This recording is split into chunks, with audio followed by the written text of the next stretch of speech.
Jadi ini adalah T-Audio Legacy 4. Ini lanjutan dari T-Audio Legacy 3. Dan sedangkan sejauh ini, menurut gue ini adalah legacy terbaik yang gue pernah dengar sejauh ini.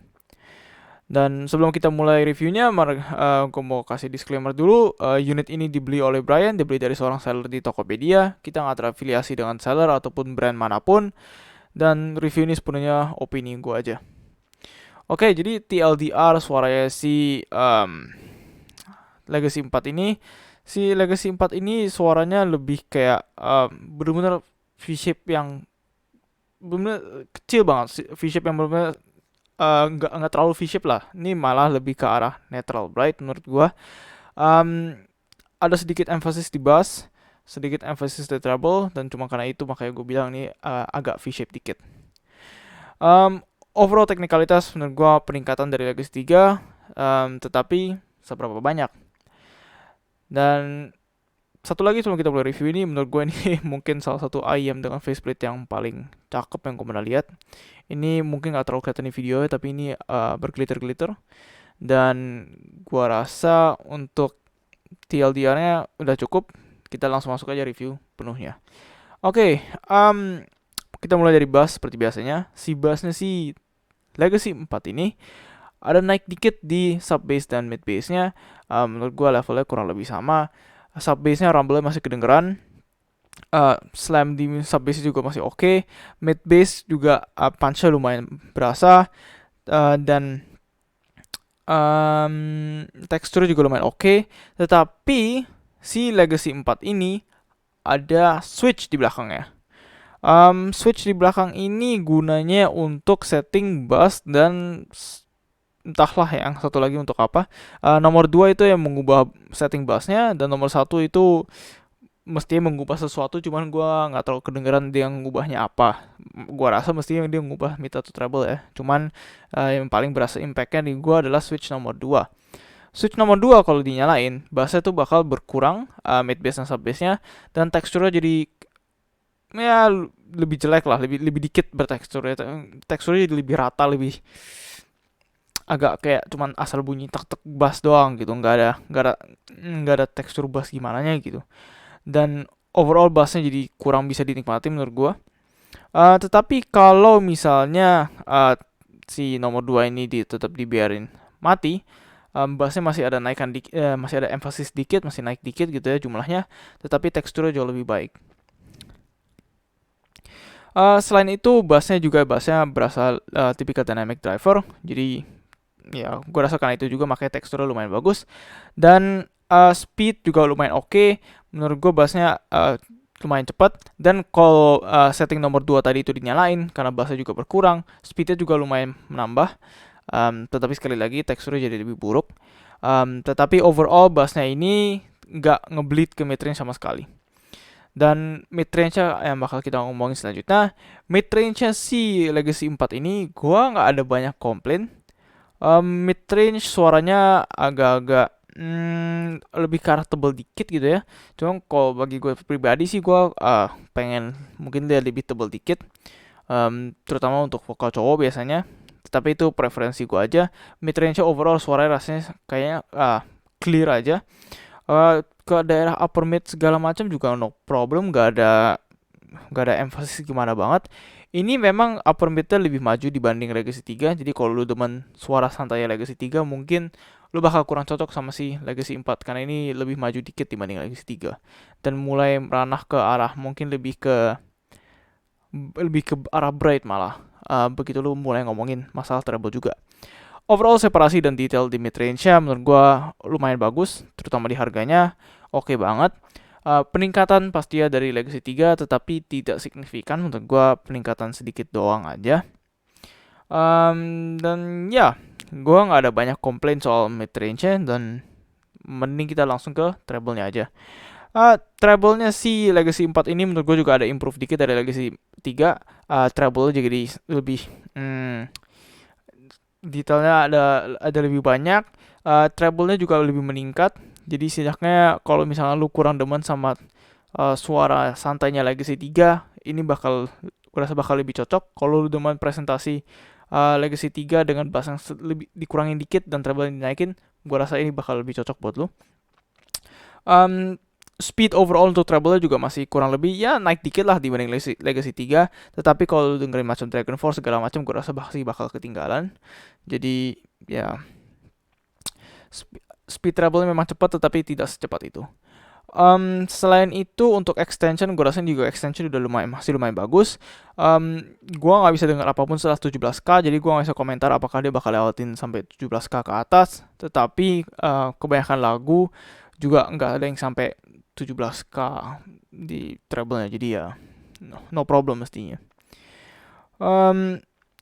Overall Sibilance pun gue rasa Sibilance memang ada dibanding Legacy 3 ini masih ada, tetapi memang kayak cuman seadanya doang, gak dilebay-lebayin. Jadi kalau lu kurang tahan Sibilance, gue rasa ini masih aman-aman aja. Kecuali lu bener-bener sensitif banget. Tetapi gue yang lumayan sensitif sama Sibilance aja, nggak masalah sama si Legacy 4 ini. Jadi mestinya lu juga aman-aman aja.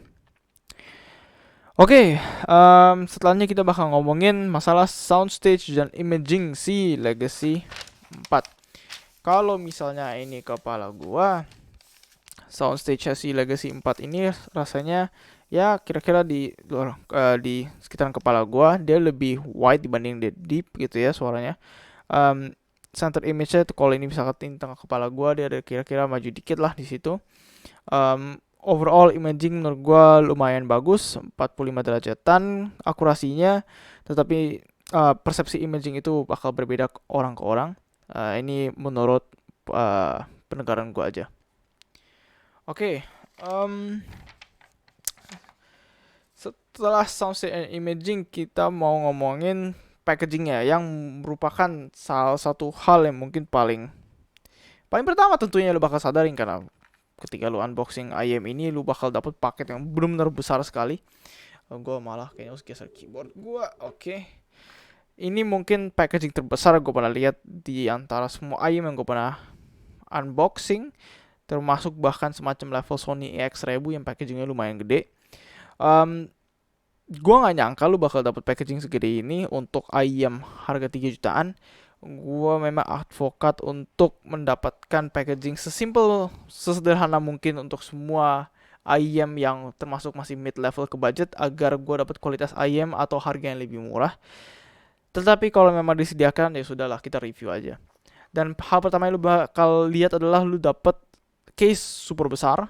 Ini case-nya tapi gue rasa ada kayak semacam, gue nggak tahu ya ini case-nya sebenarnya mau dipakai buat apa, karena begitu lu keluarin case-nya, kita pinggirin dulu box-nya. Begitu lu keluarin case-nya dan lu buka isinya, dalamnya ada case lagi. Dan case-nya ini satu lagi juga case yang untuk IEM. Dan untuk dalam kasusnya si Legacy 4 ini, dalam case ini kebetulan gue udah coba dan Legacy 4 dan bisa muat satu Bluetooth receiver kecil kayak macam ES100. Jadi ya oke-oke aja. Tetapi case utamanya gue agak bingung, ini case besarnya ini sebenarnya gunanya apa, karena foam ini sih emang bisa dikeluarin. Jadi mungkin lu bisa taruh ekstra kabel atau apa, nggak tahu. Bagian iri tipsnya gue nggak berhasil keluarin dan gue nggak mau maksa keluarin karena ini bukan unit gue nggak mau rusakin case-nya. Tetapi kalaupun itu bisa dikeluarin, gue rasa sebenarnya nggak ada depth yang ukurannya cuma seginian doang selain macam Shandling M0, Vivo M5 segala macam. Jadi gue kurang tahu juga nih sebenarnya case-nya segede ini, segede gaban mau buat apa gitu loh. Jadi ya, gue rasa mendingan dapat potongan harga gitu, dapat case satu biji ini doang dapat potong harga. Tapi ya udahlah, udah dikasih gitu kan. Selain itu tuh lu bakal dapat 6 pasang ear tips, dan ear tipsnya gue rasa ya oke lah rasanya lah. Ini bukan ear tips terbaik yang gue pernah pakai, tapi ya overall oke lah. Selain itu dalam box juga lu dapat instruction dan ini macam kartu garansi segala macam, bahasa Mandarin sayangnya, jadi gue nggak bisa baca juga sama bohong. Dan itu packagingnya. Sekarang kita mau ngomongin build quality si Legacy 4. Build quality Legacy 4 menurut gue overall bagus. Legacy 4 ini fittingnya lebih ke pseudo custom, tetapi dia ada vent di atas IEM ini di sini. Ventnya ini vent untuk ke dynamic driver. Jadi isolationnya pun menurut gue masih lumayan bagus. karena ventnya bukan langsung ke arah tubing depan gitu ya. Ini untuk ke dynamic driver doang gue rasa. Dan karena gue juga ngerasa ini bukan vent untuk bagian depannya, karena kuping gue masih berasa ada tekanan begitu gue pakai IM ini. Jadi gue rasa ini masih IM yang full seal, ventnya ini khusus untuk dynamic driver. Dan karena itu juga isolationnya memang tidak sebagus IM yang fully sealed gitu ya. Tetapi setidaknya isolation masih oke banget lah dipakai untuk keluar untuk kantoran atau jalan-jalan. Fitnya sudah custom. Setahu gue lu juga bisa dapat ini dalam bentuk custom IM. Cuma gue kurang tahu gimana cara lu bakal koordinasiin antara misalkan lu kalau misalnya lu beli dari Indonesia, lu mau dapat CIM dari Cina. Gue nggak tahu apakah ada distributor lokal yang bisa menyediakan service seperti itu. Karena lu harus kirim mold kuping lu segala macam ke Cina, gue rasa. Gue kurang tahu. Gue belum riset soal hal itu. Dan seingat gue harganya tapi kurang lebih masih sama kayak Legacy 3 biayanya, kalau salah tambahan $30 kalau nggak salah, 500.000 lah untuk dapat versi CIM. Untuk kabelnya kabel 2 pin 0,78.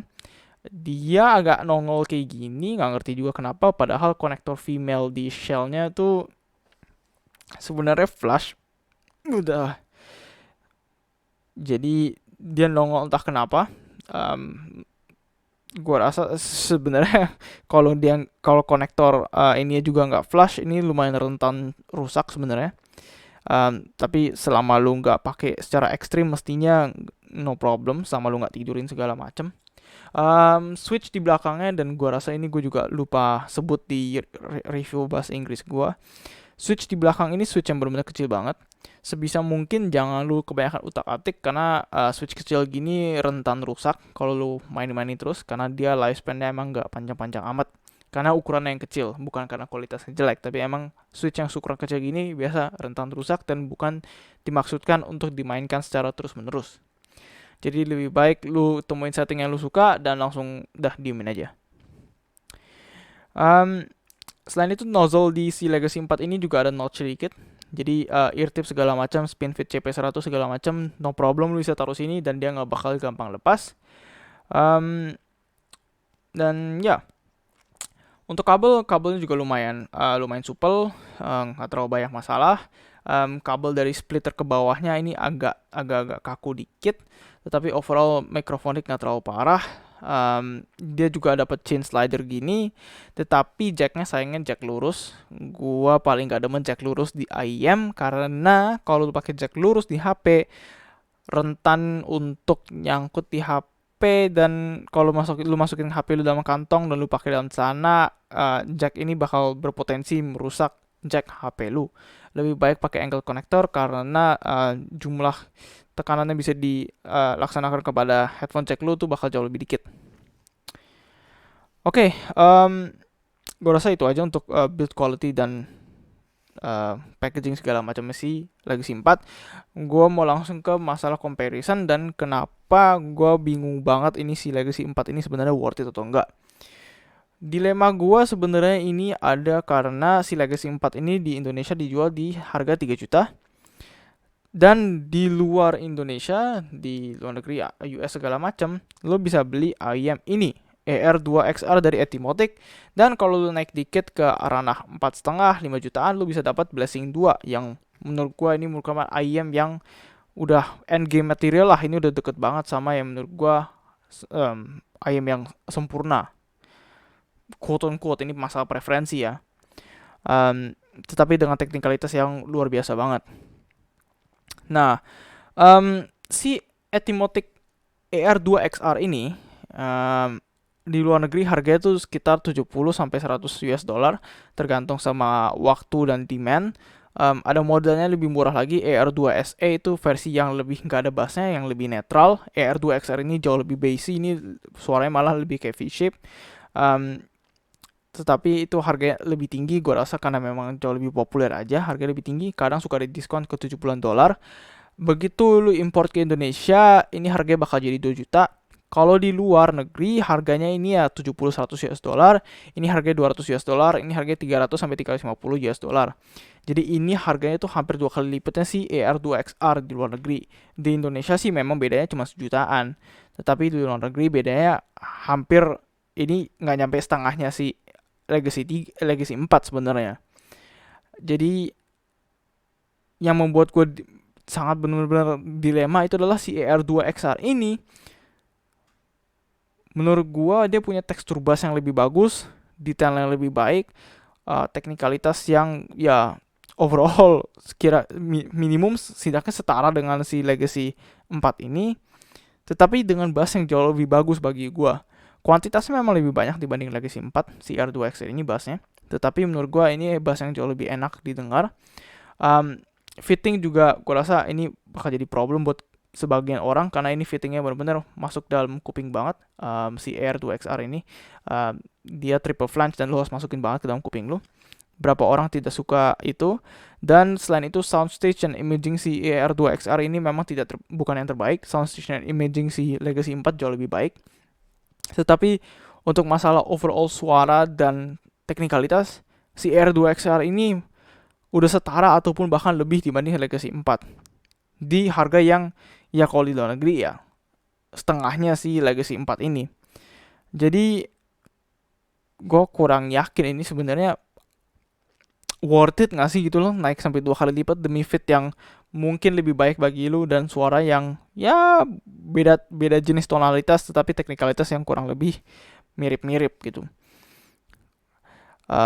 Gue rasa sebenarnya satu-satu alasan untuk lu milih si Legacy 4 dibanding AR2XR adalah karena lu kurang suka sama suaranya AR2XR yang mungkin lebih maju dibanding si Legacy 4 ini. Dan kalau misalkan lu nggak tahan banget sama fittingnya si AR2XR dan lu lebih pengen fitting yang lebih kayak CIM. Selain itu gue kurang yakin lu bakal ada alasan apa lagi untuk pilih Legacy 4. Dan gue juga agak perasaan nanggung gitu ya kalau misalkan lu dari Legacy 4 nggak langsung ke Blessing 2, karena Blessing 2 menurut gue teknikalitasnya udah satu kelas di atasnya, detail jauh lebih dapet, tekstur di bass juga kurang lebih lalu naik juga, midrange juga jauh lebih berdetail. Overall menurut gue Blessing 2 itu jauh lebih bagus dibanding si Legacy 4, tetapi harganya juga nggak beda-beda jauh amat, beda 1,5 jutaan doang. Jadi serba nanggung gitu tempatnya si Legacy 4 ini. Pendapat pribadi gue rasa kalau lu bener-bener, kecuali lu bener-bener gak tahan sama fitting Etymotic dan lu gak tahan sama suaranya Etymotic, lu pengen banget bass yang jauh lebih netral dan treble yang lebih halus, mungkin lu bisa ambil si Legacy 4 ini. Kalau lu bener-bener gak ada duit sama sekali untuk sampai naik ke levelnya dapat Blessing 2 baru, oke lah lu bisa ambil Legacy 4. Atau kalau misalkan Blessing 2 ini upper midnya mungkin agak terlalu shouty buat lu, karena si Legacy 4 si Blessing 2 ini memang upper midnya lebih maju dikit dibanding si Legacy 4. Tetapi selain itu gue rasa si Legacy 4 ini punya tempat yang agak bikin dilema. Menurut gue setidaknya lu cuma bakal pilih Legacy 4 karena masalah preferensi doang.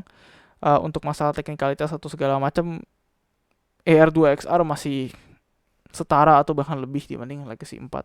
Jadi ya begitulah, up to you itu. Kalau misalnya lu benar-benar gak tahan fitnya, lu kurang demen sama suara AR2XR, ya sudah sambil Legacy 4. Tapi menurut gue pribadi gak worth it naik dari AR2XR ke Legacy 4 kalau lu mengejar detail dan teknikalitas saja. Gue rasa itu aja untuk review ini. Gue bakal tinggalin apa yang Brian pikirkan soal si Legacy 4 di akhir video ini. Like kalau kalian like video ini, subscribe kalau kalian pengen konten lebih banyak kayak gini, dan ya komen apa yang kalian pikirkan soal si Legacy 4 atau review ini sendiri. Input segala macam juga sangat diapresiasi, dan ya bye.